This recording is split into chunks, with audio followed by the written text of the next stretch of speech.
Bismillahirrahmanirrahim. Assalamualaikum warahmatullahi wabarakatuh. Alhamdulillahirrahmanirrahim. Hamdan wa syukran lillah. Salatan wa salaman ala rasulillah, amma ba'd. Apa kabar teman-teman SMP Lab School Fit UMJ, khususnya Ananda kelas 7. Semoga kalian semuanya dalam keadaan sehat walafiat, menjaga diri kalian dalam situasi yang sangat luar biasa ini, dan kita diharuskan tetap waspada dan selalu menjaga aktivitas yang baik.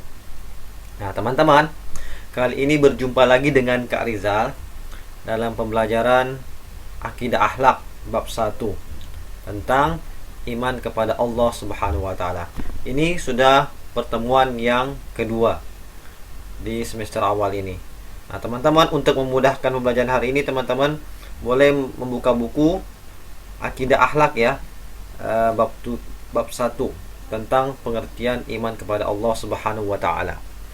Nah, baik, sebelum kita mulai, mari kita bersama-sama berdoa terlebih dahulu agar pembelajaran hari ini bisa bermanfaat dan mudah dipahami. Berdoa mulai. Bismillahirrahmanirrahim. Rabbi zidni ilma warzuqni fahma. Amin. Nah, semoga doa kita semuanya diijabah oleh Allah Subhanahu wa taala dan materi hari ini mudah kita pahami dan bisa diamalkan. Nah, sebelum itu kita harus mengetahui kompetensi dasarnya. Karena kalau kita tidak mengetahui kompetensi dasarnya, kita akan tidak mengetahui tujuan pembelajaran. Nah, kita harus mengetahui tujuan pembelajaran. Yang pertama, memahami makna beriman kepada Allah Subhanahu wa taala. Jadi, kata iman, apa itu makna iman, kenapa kita harus beriman kepada Allah Subhanahu wa taala, ini pembelajarannya. Yang kedua, mengetahui dalil nakli dan akli ya, beriman kepada Allah Subhanahu wa taala. Nah, selanjutnya mengetahui perilaku beriman kepada Allah Subhanahu wa taala. Oke. Ini adalah dalil tentang beriman kepada Allah Subhanahu wa taala. Dalil pokok, dalil inti yang harus kita jabarkan. Dan teman-teman harus bisa membacanya dan memahami. Lebih penting lagi kalian menghafalnya. Dalam Quran surat Ali Imran ayat 179. Mohon disimak baik-baik. Bismillahirrahmanirrahim. فآمنوا بالله ورسوله وإن تؤمنوا وتتقوا فلكم أجر عظيم. Nah, ini potongan ayat surat Al-Imran ya, paling terakhir 179. Artinya, fa'aminu billahi wa rasulih, berimanlah kepada Allah dan rasul-rasulnya. Wa in tu'minu wa tattaqu. Nah, jika kamu beriman atau bertakwa, falakum ajrun azim, maka kamu akan mendapat pahala yang besar. Nah, dalam surat Al-Imran ini kita diperintahkan untuk apa? Beriman kepada Allah yang pertama, yang kedua rasulnya. Seandainya kita beriman, nah itu akan azabnya sangat pedih, dan apabila kita beriman, maka kita akan mendapat pahala yang sangat besar. Itu tentang dalil beriman kepada Allah Subhanahu wa taala. Nah, teman-teman, peta konsepnya iman kepada Allah Subhanahu wa taala. Ya. Di sini, nah, yang pertama adalah iman kepada Allah Subhanahu wa taala. Nah, di sini kita harus mempelajari dan memahami iman kepada Allah Subhanahu wa taala. Bagaimana itu? Bagaimana kita harus mempelajari iman kepada Allah Subhanahu wa taala? Dan kita harus mengetahui hal-hal yang berkaitan dengan keagungan Allah. Yang kedua, mempelajari dalil naklinya agar lebih paham, dan akli dan nakli ya. Dalil nakli dan akli. Nah, dalil nakli, pahami, dalil nakli ini itu yang tertuang dalam Al-Quran dan hadis ya.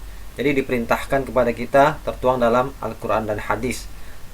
Itu baik itu tentang surat surat-surat dan hadis-hadis yang berkaitan dengan beriman kepada Allah Subhanahu wa taala. Sedangkan dalil akli ini teman-teman kan baru kelas 7, baru memahami tentang akidah, akhlak, pelajarinya. Sedangkan dalil akal itu biasanya dicontohkan oleh Rasulullah dalam hadis atau kejadian-kejadian, fenomena-fenomena yang terjadi di dunia ini, dan kita bisa lihat melalui panca indera kita dan akal kita. Itu merujuk kepada dalil akli, ya, pahami.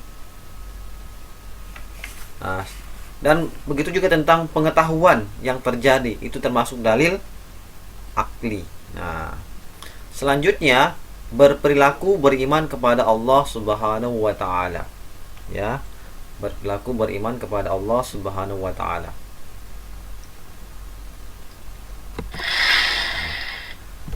Pengertian beriman kepada Allah Subhanahu wa taala. Di sini adalah secara bahasa.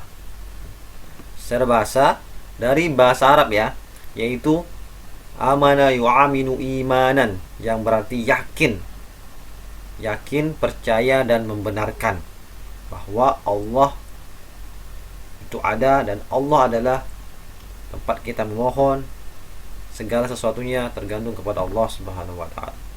Kita yakinkan diri kita, ya.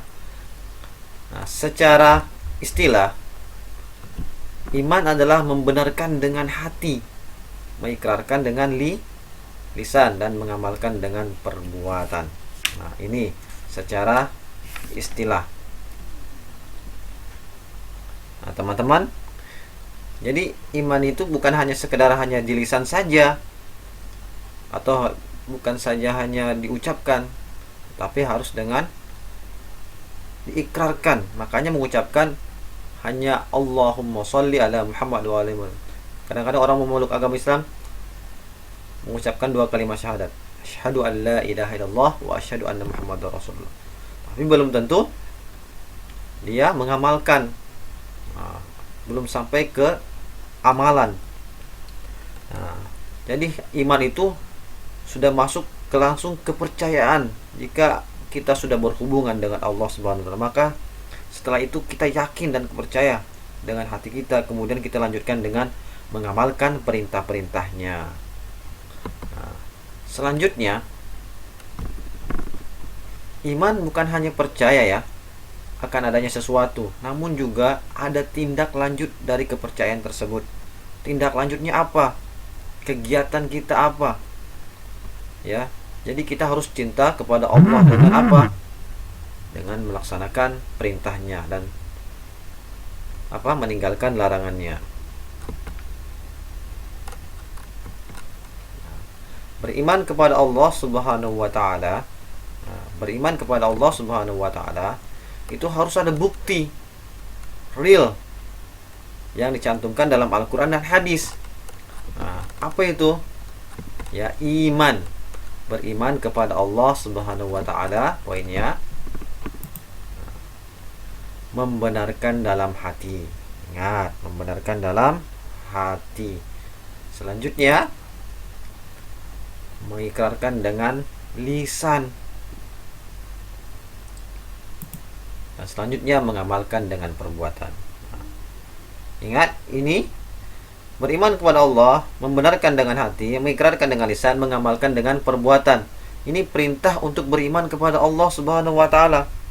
Terdapat dalam Al-Qur'an surah Al-Imran ayat 179. Ingat, perintah untuk beriman kepada Allah tercantum dalam Al-Qur'an ayat 179. Setelah kita membenarkan dalam hati, mengikrarkan dengan lisan, kita mengamalkan dengan perbuatan. Apa amalannya? Ya, amalnya adalah melaksanakan sholat wajib 5 waktu dan dilanjutkan dengan berdoa kepada Allah Subhanahu wa taala. Dengan berdoa kepada Allah, memohon. Jadi kita sebagai seorang hamba, teman-teman, yang rajin melaksanakan sholat, ya, akan membuat hatinya lebih tenang. Selain itu pula, sholat adalah kunci tegaknya iman dari setiap hamba Allah. Kunci tegaknya iman dari setiap hamba Allah. Maka dari itu, sholatlah kamu agar tegak imanmu. Sholat merupakan amal ibadah yang akan dihitung pertama kali pada peristiwa hari akhir. Ingat, sholat adalah yang pertama dihisab oleh Allah Subhanahu wa taala di hari akhir. Pahami baik-baik teman-teman ya tentang beriman kepada Allah Subhanahu wa taala. Kaisal mencantumkan juga hikmah beriman kepada Allah Subhanahu wa taala. Hikmah beriman kepada Allah Subhanahu wa taala di sini Kaisal masukkan ada 3. Ya. Yang pertama, hati tentram, jiwa lebih tenang.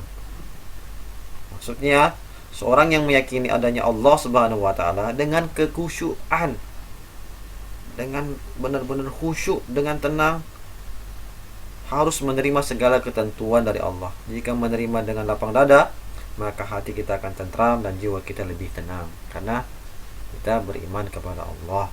Segala sesuatu kita serahkan kepada Allah dengan khusyuk, dengan jiwa yang tenang.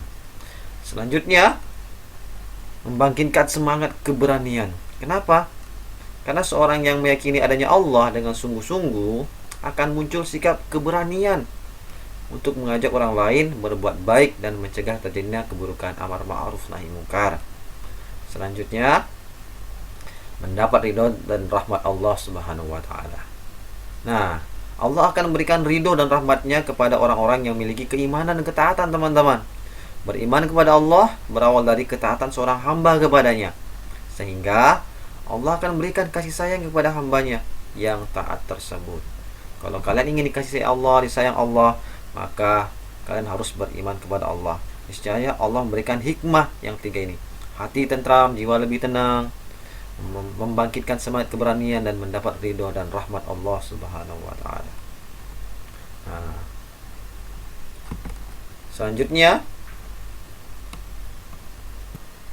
teman-teman, dalil naklinya beriman kepada Allah Subhanahu wa taala. Dalam Quran surat An-Nisa ayat 136. A'udzu billahi minasy syaithanir rajim. Bismillahirrahmanirrahim. Ya ayyuhalladzina amanu aminu billahi wa rasulihi wal kitabil ladzi nazzala ala rasulihi wal kitabil ladzi anzala min qabl. وَمَنْ يَغْفُرْ بِاللَّهِ وَمَلَائِكَتِهِ وَكُتُبِهِ وَرُسُلِهِ وَالْيَوْمِ الْآخِرِ فَقَدْ ضَلَّ ضَلَالًا بَعِيدًا. Dalam surat An-Nisa ayat 136, dari kata ya ayyuhalladzina amanu, itu sudah penegasan, wahai orang-orang yang beriman, tetaplah beriman kepada Allah dan Rasulnya Muhammad. Jadi kita harus tetap beriman kepada Allah dan Rasulnya Muhammad, dan kepada kitab Al-Quran. Udah 2, kepada Allah, kepada Nabi Muhammad, dan kepada kitab Al-Quran yang diturunkan kepada Rasulnya, serta kitab-kitab yang diturunkan sebelumnya. Barang siapa yang ingkar kepada Allah, malaikat-malaikatnya, kitab-kitabnya, rasul-rasulnya, dan hari kemudian, maka sungguh orang itu telah tersesat sangat sejauh-jauhnya. Di atas ayat ini menjelaskan bahwa sudah ada bukti bahwa kita diperintahkan untuk beriman kepada Allah. Dan kita harus menjadi orang-orang yang selalu menjalankan perintahnya dan menjauhkan larangannya. Apabila kita tidak beriman, maka kita akan menjadi orang-orang yang tersesat sejauh-jauhnya. Dari ayat tersebut pula kita diperintahkan untuk mencintai Rasul, ya, mengimani Rasul, beriman kepada Rasul, beriman kepada Allah melalui para nabi dan Rasulnya. Ini udah menjelaskan dalil nakli agar kita beriman kepada Allah Subhanahu wa taala. Quran surat An-Nisa ayat 136. Selanjutnya, dalil akli.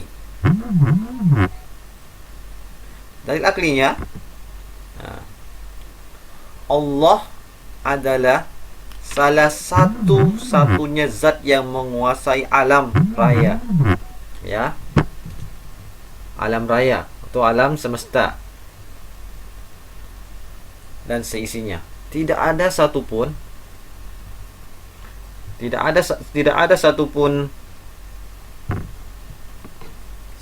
yang menandinginya. Allah dalam menciptakan makhluknya yang berupa benda, manusia, hewan maupun tumbuh-tumbuhan, dan tidaklah dengan tiba-tiba. Jadi kita melihat keadaan sekarang, kita lihat kekuasaan Allah Subhanahu wa taala. Adakah yang menandinginya?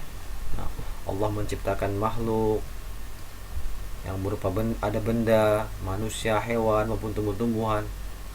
Semua itu tidak datang dengan tiba-tiba. Kita menanam biji-bijian, lama-lama ia tumbuh, tunas, berkembang dan semakin besar. Nah, itu melalui proses penciptaan Allah, ya. Maka kalau kita melihat sesuatu yang seperti itu, maka kita harus mengucapkan Masya Allah, suatu keajaiban oleh Allah Subhanahu wa taala.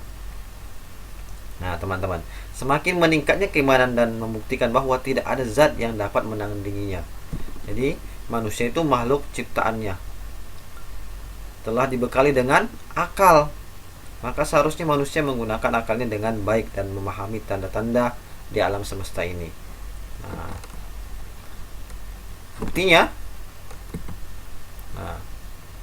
bukti yang paling besar adalah adanya Al-Quran. Ya, adanya Al-Quran menjadi bahwa buktinya kita beriman kepada Allah adanya Al-Quran. Kenapa? Al-Quran itu adalah kalamullah yang menjelaskan keadaan alam semesta, jagat raya ini sampai alam akhirat, tentang dunia, teknologi, semua dijelaskan dalam Al-Quran. Karena ini adalah mukjizatnya Nabi Muhammad SAW melalui perantaran malaikat Jibril diperintahkan untuk kita mengamalkan nilai-nilai Al-Quran. Kenapa Al-Quran? Karena Al-Quran itu telah dijamin kebenarannya, teman-teman. Dijamin keasliannya. Tidak ada perubahan dari zamannya baginda Rasulullah sampai zamannya kita. Siapa yang menjamin? Allah. Yang selanjutnya, terciptanya alam semesta dan seisinya. Nah, terciptanya alam semesta dan seisinya, planet, luar angkasa, ini kita nggak kelihatan nih, teman-teman. Bumi nih di sini masih banyak kilometer, ribuan juta kilometer, ratusan ribu triliun di luar angkasa. Nah, itu keagungan Allah Subhanahu wa taala. Jadi kita tidak boleh lagi, harus benar-benar yakin dan percaya adanya Allah Subhanahu wa taala. Nah, bagaimana yang tadi Kak Arzal ajarkan di awal, kita harus berperilaku beriman kepada Allah Subhanahu wa taala.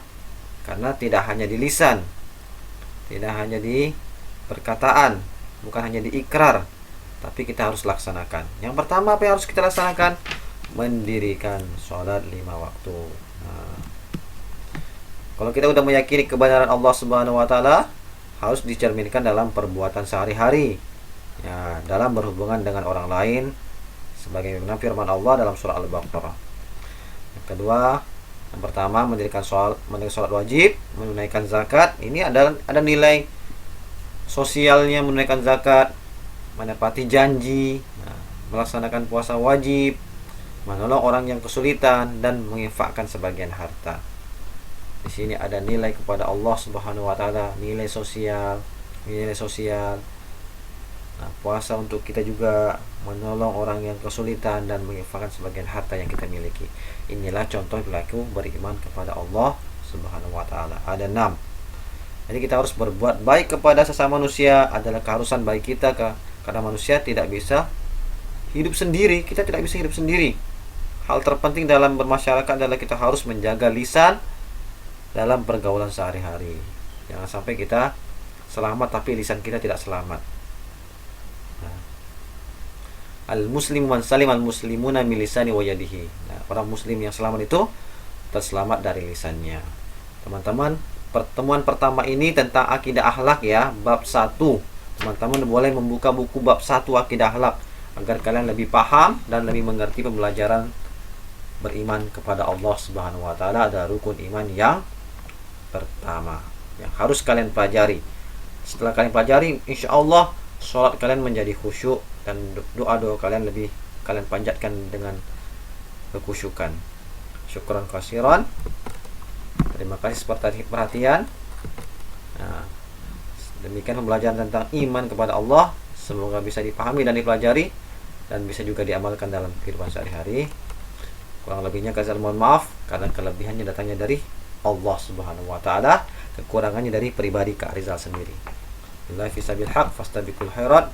Assalamualaikum warahmatullahi wabarakatuh.